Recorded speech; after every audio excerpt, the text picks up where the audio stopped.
Фух, доброе утро. Сейчас приехал на разгрузку. Первая разгрузка у меня вот возле железной дороги. Там какие-то бетонные плиты, короче. Две привез. Вот, но никого нету здесь. Вот прикольно. Ну, они куда-то ушли, видимо, по делам, вот, ребята. И офис остался открытый. То есть спокойно хожу по офисным помещениям. Вот, то есть никто ничего не закрывает. Вот, придется ждать их сейчас. Я не знаю, где они. Это я сейчас в Мичигане. Что-то у меня какая-то усталость, честно говоря, накопилась. Вообще вчера еле-еле ехал. Просто спать охота, не выспался. Сегодня тоже я что-то не выспался. В 6 утра проснулся. Дорога просто не идет. Вчера сил никаких не было. Отдохнуть мне надо. Отдохнуть. Недельку бы хорошенько. Так, пошла разгрузка через крышу у нас.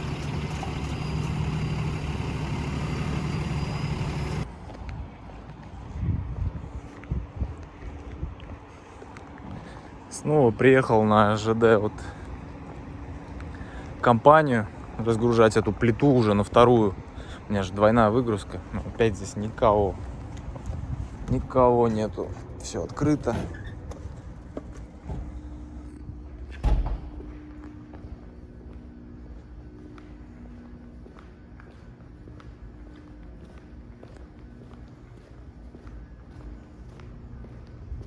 Вообще не замыкаются, выходит.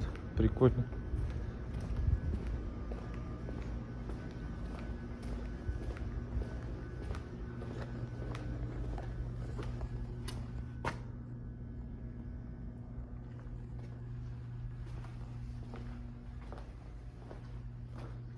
О, аэроснимок.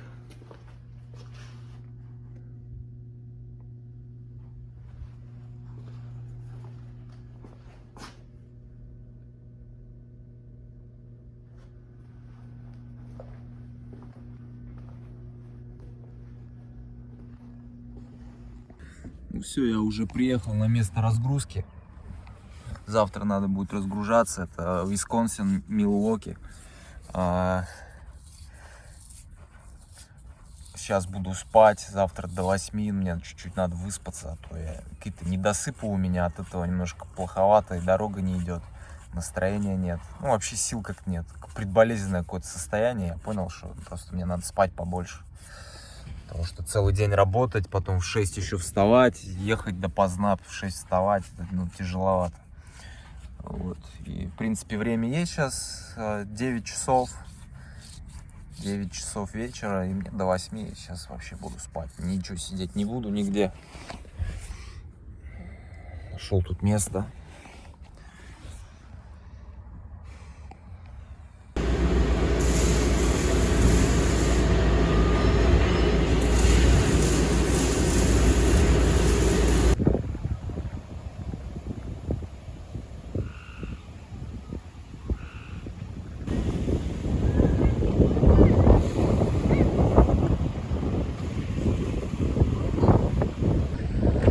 Я вышел на морька, ну, не на морька, а к океану точнее. Здесь уже Атлантика. В общем, разгружался я в Мэриленде. Наверное, плохо слышно меня.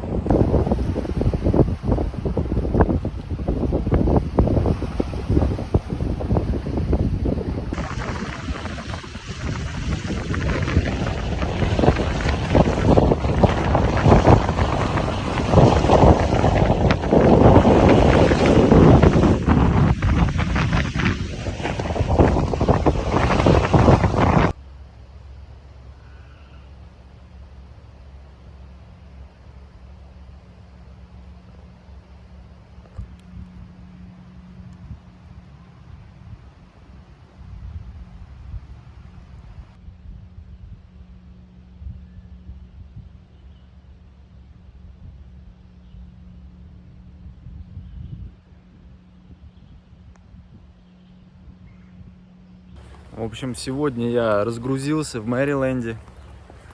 Вот сейчас я на берегу. Это не океан, не Атлантика, кстати. Я что-то по карте немножко не сориентировался, не посмотрел. Смотрю, большой объем воды, а дальше я не посмотрел. Там дальше полуостров Делавэр. Вот, там до океана еще далеко. Это Chesapeake Bay.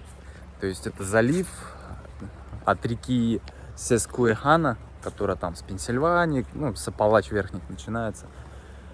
В общем, вот, разгрузился сегодня, но я разгрузился позже, чем нужно было, потому что вчера я менял масло. Ну, мне надо было поменять масло, и это заняло там 3 часа. Плюс я пока из Чикаго выехал, это вообще целая история. Ну, как всегда, пробки. Ну, а я-то до 10 еду, я не буду ночью ездить. Я, короче, все, также все по своему графику сделал. А у меня уже был груз сегодня другой. Сегодня пятница. И тот груз мне отменили. Ну, там то ли другого водителя нашли, который ближе. То есть я уже поздно бы подъехал. И, в общем, я сейчас без груза стою. А сегодня я уже рассчитывал домой поехать, потому что тот груз через дом был. И, в общем, сейчас не знаю, как будет. Время уже 3 часа. Возможно, я без груза останусь, но я здесь на выходные не собираюсь оставаться. То есть я, скорее всего, поеду домой. Вот. Ну, не знаю вообще, не знаю. Может быть, скажут, давай, все, твой косяк, типа, сиди. Но это не мой косяк абсолютно.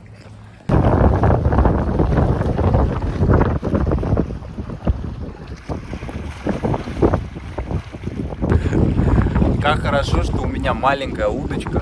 Короче, я пришел, пошел в машину, принес удочку, думал порыбачить. А там, короче, написано, в общем, tidal fishing, типа for tidal fishing need, короче, license. В общем, для рыбалки здесь нужна лицензия. Но я не понял немножко смысл, что там было. То, что лицензия, я понял, что tidal. Tidal это как бы прилив, да? Я даже забил в гугле. Ну, tidal, может быть, это значит, что на этой косе надо именно ловить. Либо это только в прилив ловить. В принципе, сейчас прилив я думаю. Вода полная. То есть я что-то не понял смысл, что это tidal значит. Либо ловить в прилив это как-то глупо. Какая разница, прилив-отлив? Значит, вот эта коса это tidal. Просто я не знал, что она так называется. Но я пофиг, думаю порыбачить, короче. Закинул разок, смотрю, слева полиция едет уже. Но я задней мысли-то знаю, что здесь как бы лицензия нужна для рыбной ловли. Видимо, это закон штата Мэриленд или именно вот этой зоны, я не знаю. Наверное, закон штата, как я понимаю. То есть везде законы разные, и здесь нужна лицензия. Ну, то есть такие глупости всякие придумали. Ну, я не знаю, чем это обосновано, может, это не глупости. И, в общем, хорошо, удочка маленькая, я ее сложил, быстро запихал в рюкзак. А так бы, если была бы большая удочка, он бы меня спросил, есть ли у меня лицензия, и, возможно, мог бы штрафануть вообще. И тогда, не знаю, что было бы. Может быть, просто сказал, что здесь нельзя ловить. А там у ребят он проверил. Там на самом мысе там ребята ловят. У них проверил, как бы все нормально, видимо.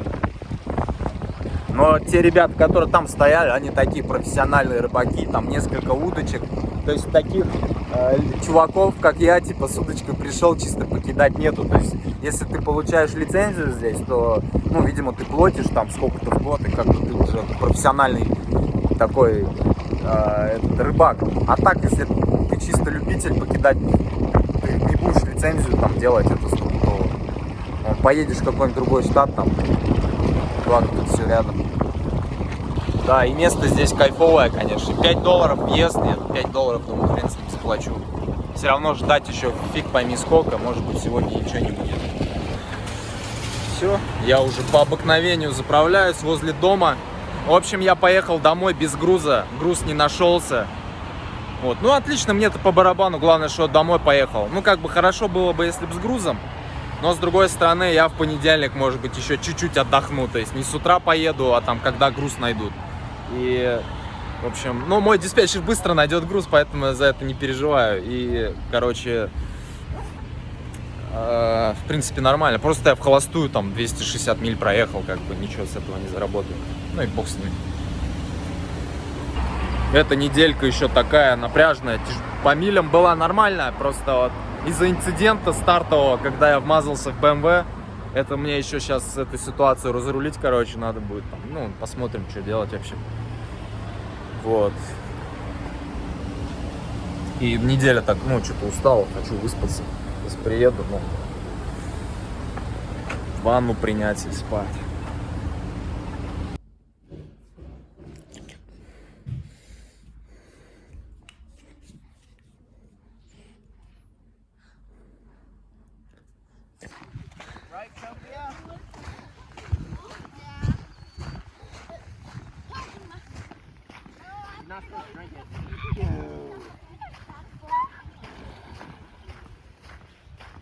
Че, Ачка, замерзла? Ой, улыбается. Понравилось купаться, да? Ты хочешь черный надеть?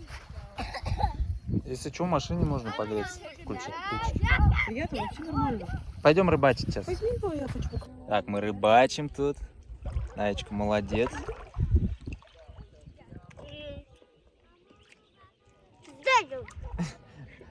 Надо нажать вот сюда нажать. Вот.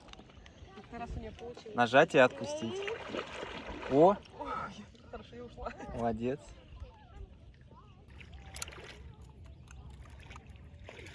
Ты чё, папку-то не надо?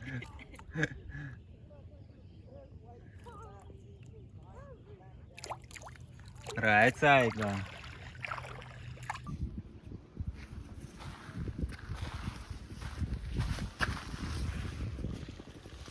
Аечка, нравится тебе тут играть? Да? Все, нету водой. А, ты яму засыпала, да, все? Да? Где яму? Какой.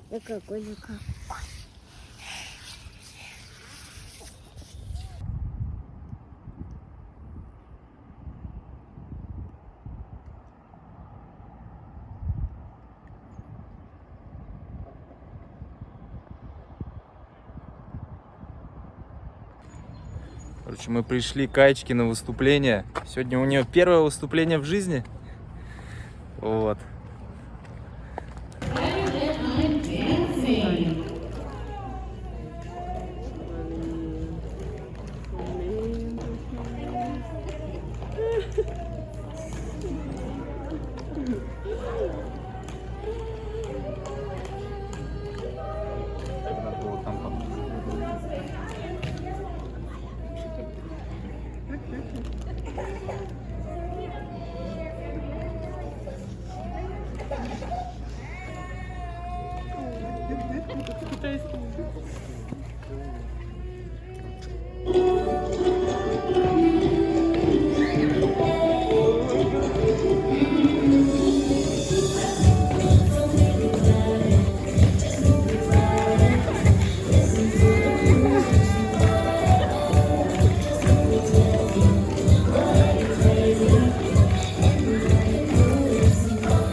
Так, короче, сегодня выступление. Аечка вышла заплаканная вся, потому что она потеряла маму просто.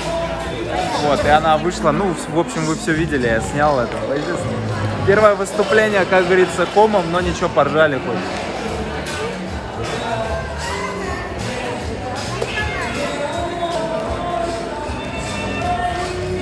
Да. А я, встань здесь, я тебя сфотографирую.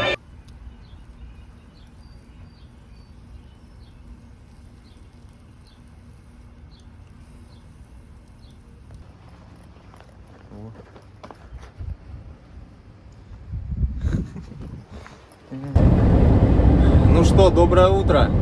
Время понедельник. Сейчас где-то 10-11 час утра. Я еду на работу.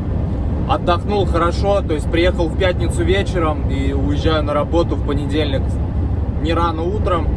Без груза я, в общем, тогда был, я не знаю, записывал, нет, в общем, я с Мэриленда без груза домой поехал уже, мне сказали, ладно, езжай домой. В общем, хорошо отдохнул, сейчас гружусь в Пенсильвании, еду на Луизиану. В общем, расскажу историю дальше про этот BMW, который я заснял. BMW у мексов, которые, мексиканцы, владеют. В общем, мы оставили, ну, я Настю попросил, потому что я уехал, чтобы она оставила записку, что давайте разберемся в выходные. Вот, sorry about that. Давайте разберемся в выходные там. Не давайте разберемся, а я приеду в выходные и тогда разберемся. Я приехал в пятницу, где-то часов 9. Вот, мы уже легли спать, и где-то время уже 11 часу, там почти в 11 час был ночи, можно сказать. Стук в дверь сильный. Короче, они пришли стучаться в дверь в 11 часу, а мы уже спим. Я, короче, принципиально не открыл, просто мы лежим дальше уже. Ну, мы еще не спали, но уже лежали, как бы пошли нахер вообще. Офигевшие вообще. В такое время приходить, знают же, что семья, как бы, с 2 детьми маленькими. Черти, короче, мы поняли, что разговор с ними такой, ну, диалога не получится с ними нормального. Вот, потом на следующий день они пришли, где-то днем, тоже стучиться. В общем, пришла девушка, ну, баба, короче, я не знаю, как назвать, баба. Она по-английски вообще почти не говорит. И, короче, она дала телефон, и нам надо было поговорить с человеком. Я не знаю, кто это, адвокат там их или просто знакомый. Скорее всего, просто какая-то знакомая родственница, которая говорит по-английски. В общем, они нам задвинули счет, такие говорят. А мне вот... Нам была интересна их реакция, что они вообще скажут на это. Просто вот реально интересно. Короче, задвинули счет, говорят, что у нас фары типа не работают. Вот. Но мы-то не знаем, работали ли эти фары, не работают ли вследствие. Самое главное, что мы не отрицаем вину. То есть я не отрицаю вину, да, я говорю, что мы не отрицаем вину, да, как бы так всяк. То есть чисто по-человечески мы все нормально, как бы. Хотя мы могли, потому что как бы нет доказательств, нет свидетелей, ну, по крайней мере, мы думаем так. Мы могли спокойно, я мог спокойно сказать, что ничего нету. Потому что у меня следов никаких, это не мы просто. Тупо встать вот так в позу, короче. Но это тупой вариант. Как бы все признаем. И, короче, они начали борзеть, говорят, фары не работают. Каждая фара, говорит, типа, загуглите там, $1300 стоит. Каждая фара. Ну, это вообще тупо, во-первых. Из-за чего фары, во-первых, не работают? Даже если из-за того, что я вмазался, фары не разбитые. То есть фары целые. А они сразу новые фары, короче, блин, вообще такие начали борзеть просто. $1300, в итоге там за бампер, короче, около 3000 они захотели. Честно говоря, вот эта машина, она стоит не дороже $3000. BMW вот эта двухдверная, нахрен никому не нужная. BMW здесь стоит недорого. а в обслуживании они очень дорогие, поэтому они нахрен никому не нужны здесь. Нужны каким-нибудь пацанчикам там молодым погонять. Ну, это не суть. Короче, они просто начали борзеть. И мы поняли, так, а что за чувиха? Мы спрашиваем, да, ты владелец? Не владелец. А, типа, если вы не будете платить, мы сделаем полис-репорт. То есть вызовут полицию.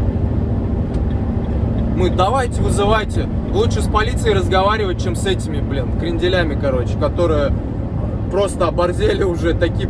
А я готов был долларов 100-200 заплатить максимум. Но я-то дурак, блин, в Америке же это так не делается. У нас же есть иншуранс, у нас же есть страховая, а у нас все застраховано в этом плане, машины. И ты просто, если попадаешь в какую-то аварию, обмениваешься данными иншуранса и все. Страховые компании все это делают. А они-то что пришли с такими требованиями? Потому что у них иншуранса ни хрена походу и нет. Ну нет у них иншуранса, поэтому они пришли требовать бабки. Короче, полиция пришла, переписала данные, мы обменялись данными. Все. И я смотрю, те чуваки, они напротив нас живут, мексы. Та девчонка такая расстроенная стоит. Они какие-то данные им дали, короче, иншуранса, но это походу все не то. Может быть, у них и был иншуранс, но они еще дополнительно с нас хотели бабок содрать, с меня. Короче, на дурака они сработали, они тогда и ночью пришли. Они, конечно, понятно, что беспардонные, такие бестактные, как объяснить вообще? Пришли ночью, да, стучаться. Они то ли врасплох меня хотели взять. Ну, кто ночью такие дела приходит решать? И, короче, вот так история закончилась. И, скорее всего, у них просто нет было иншуранса. А если у них не было иншуранса, они теперь ничего не могут сделать. Потому что у меня-то есть иншуранс. То есть это их проблема, короче. Это просто их проблема. Я, конечно, сожалею, что так. Это мой косяк, я согласен, я вмазался. Но у нас давно уже были, как бы, мы просили их не ставить там машину, и как бы они напросились, понятно. Но это не снимает ответственности с меня, я понимаю косяк. Но их косяк перебил мой косяк. Тем, что у них не было иншуранса или нету. Все. У меня никаких к ним претензий нету, моя машина целая, там просто след от их BMW остался, все. Но их наглости, конечно, можно, ну, просто позавидовать, потому что так просить $1300 за одну фару, да которые целые притом. Ну, они просто борзеть начали, я не знаю. Но мы все нормально сделали, как бы оставили записку, что вот, как бы признали вину, да, не стали отнекиваться. Другое дело, если я бы стал в позу, сказал, ни хрена, но это не по-человечески, как бы. Кто бы не был, как бы так поступать нехорошо, ну, это понятно. Вот, но теперь мы знаем, а в Америке хорошо жить, если ты живешь по закону. Если у тебя есть иншурансы, платишь налоги, законы всегда будут за тебя. То есть это очень классная вещь, иншуранс, да, за сколько, за Toyota платим $180 за Toyota. Честно говоря, по флоридским, у меня потому что флоридский драйвер лайсенс, и я могу только во Флориде сделать иншуранс, и это дороговато. В Техасе там где-то почти в 2 раза меньше можно было сделать, ну и бог с ним, зато уверенней. Самый светлый момент этой истории — это полиция. Они приехали, там парень с девушкой были. Они просто такие вежливые, переписали данные. Короче, вообще, блин, реально с ними так приятно общаться. Полиция здесь, вот я уже сколько с ними сталкиваюсь. Блин, они помогут во всем, их не боишься. У меня до сих пор российская привычка бояться милицию, полицию. Вот видишь полицию, беги дальше, да? Вот российское правило, беги дальше. Нахрен никаких лучше не иметь вообще связей с полицией. не общаться, не разговаривать. У меня с детства так повелось. Я до сих пор помню, как у меня менты, когда еще были ППСники вот эти ходили в серых формах, когда я ребенком был, они у меня петарды отняли, я помню. Отняли петарды, и потом я слышал, как они их взрывали. Короче, у меня вот с того момента, я от них убегал, правда. Они меня позвали, типа, иди сюда. А я взял и побежал через сугробы, короче. Они меня догнали, отняли петард. Ну, типа, где живешь, туда-сюда, адрес спросили. Где живешь? Вот, и от полиции, милиции ничего доброго не жди. Но сейчас в Америке у меня от этого я отхожу. И понимаю, что если какие-то терки, какие-то вопросы у тебя с кем-то есть, проще вызвать полицию, и пускай полиция разруливает этот вопрос. Все, не надо нервы никакие тратить, ни с кем ругаться. Это очень здорово. Это очень здорово, когда ты можешь доверять полиции и понимаешь, что полиция за тебя. Ну, за каждого гражданина, она за объективность.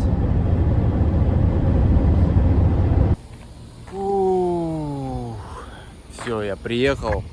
Завтра буду здесь разгружаться этим сталью. Устал сегодня. 10 часов почти не слезая ехал. Вообще прям нельзя так. Надо побольше ходить, двигаться немножко.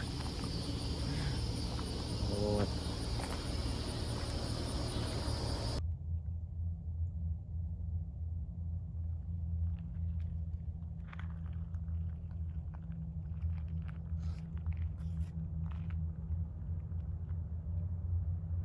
В общем, обломалась загрузка одна, которую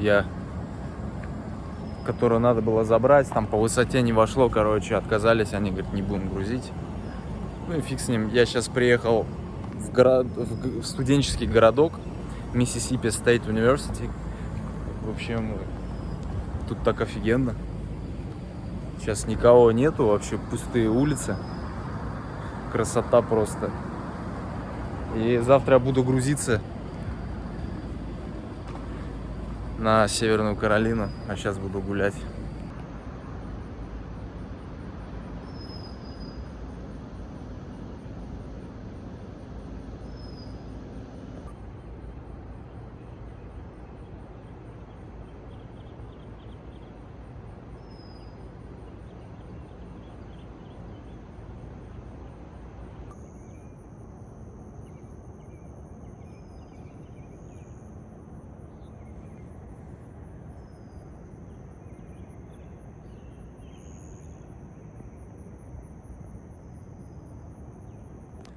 Представляю, насколько здорово учиться в американских университетах. Жалко, я уже старый, я бы, конечно, поступил бы в университет. Шучу, конечно. Че старый-то? Просто, блин, я не знаю, ну, если реально посмотреть на вещи, есть ли возможность вообще поступить в университет? Конечно, есть, но за него надо будет платить, потому что вряд ли я поступлю на бюджетку, ну то есть на стипендию. Это надо быть каким-то способным в чем-то, в какой-то сфере, куда ты идешь. Ну, я не знаю, я-то бездарь, бездарность. Не, конечно, все возможно. Я шучу, все это. Все возможно. Если захотеть куда-то поступить и на бюджетку, можно всегда найти какие-то варианты, пути. Везде где-то найти какой-то талант в чем-то. Вот. Было бы здорово поступить в какой-нибудь универ, любого вообще штата. Я уверен, университет любого штата, он будет классный. Я не говорю там про какие-нибудь калифорнийские университеты, да, там, ну, те, которые знают за пределами, то есть важные во всяких научных открытиях, там, какие там бостонские университеты, ну, которые просто на слуху, там, бостонские, калифорнийские, что там еще, ну, сами уже можете вспомнить. Вот какая здесь атмосфера классная, вот когда здесь студенты все на травке сидят. Блин, вот это почувствовать очень здорово было бы.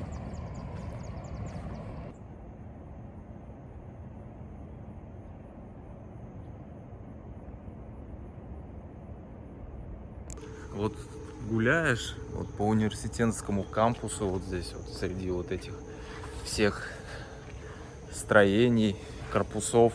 И вот такие мысли иногда приходят. Не иногда, иногда часто. Вот думаешь, почему я родился в России, а не в Америке? Ведь здесь, ну, столько возможностей, гораздо больше, чем в России. Это как, ну, это даже не обсуждается, да?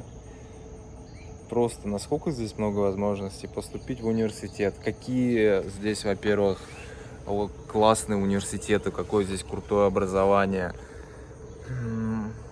Вот если сравнить, вот ЧГПУ, где я учился, да, Чувашский государственный педагогический университет, и вот даже взять этот Миссисипский университет, то есть насколько там будет большая разница, я уверен, даже не стоит ходить, смотреть и сравнивать, какая здесь база, какие здесь, наверное, лаборатории биологические на биологическом факультете и на нашем, вот где я учился, это, блин, как он, забыл уже называется, короче, биологический там тоже есть, биохимические кафедры на моем, вот, и когда я учился, какая-то вот вообще в России, вот, честно говоря, какой-то одной безнадегой веет, вот, все мое детство, вот, по сути, когда Путин в 99-м, да, ну, в общем, с 2000 года стал у руля, и вот всю мою сознательную жизнь фактически стоит Путин в России, да, и такое ощущение, вот, все накрыто медным тазом. Ну, конечно, это не только с того времени, как Путин стал медным тазом, медный таз скорее стал, ну, всю историю России, но будем говорить про вот это время все равно. И все какой-то безнадегой веет, никому нахрен ничего не нужно. В университете вот я учился, я вообще не понимал, нахрен мне это нужно. Хотя я люблю географию, да, но ничего интересного в университете не было по географической стезе. Вот реально ничего интересного, никаких интересных вещей, вот, которые нужны для обучения географии. А что для изучения географии, как не путешествие, нужно? Собственно, я этим и занимался. Сколько лет бросил университет и занимался. Вот, но сейчас так думаю, туда ли я пошел, не... Вот сейчас работаю я, да, дальнобойщиком. Работа, конечно, она неплохая относительно, если сравнивать с чем-то, но как бы это... Я не хотел бы, чтобы это стало делом моей жизни. Это вообще не дело, ты просто мотаешься, как собака, по сути. Ну, не то, чем бы я хотел заниматься, это точно. Сейчас просто вынужденно, временно все это. Все-таки нужно какое-то иметь дело в жизни, которое тебя питает энергией. Ну, это меня совсем не питает, это просто заработать на жизнь. Хочется заниматься чем-то великим, то есть прикасаться к чему-то великому, быть частью чего-то великого. Это бесспорно, но вот это работать, вот это ишачить просто за деньги, это вообще мне не нравится. Вот, и поэтому такие мысли приходят иногда, вот. Жалко, что, думаешь, не родился в России, хотя если бы я родился бы здесь, я был бы другим человеком. Это глупо все об этом думать. Только так пофантазировать, помечтать. В любом случае, я ни о чем не жалею, конечно. Но просто задумываешься, насколько разный...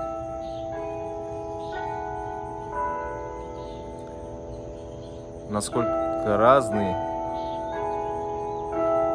уровень развития России и США. Просто сколько здесь возможностей, сколько тут возможностей. Действительно большая разница. И в России потенциал человеческий, он вообще, по сути, хоронится сразу. Очень трудно реализоваться в России. Очень трудно.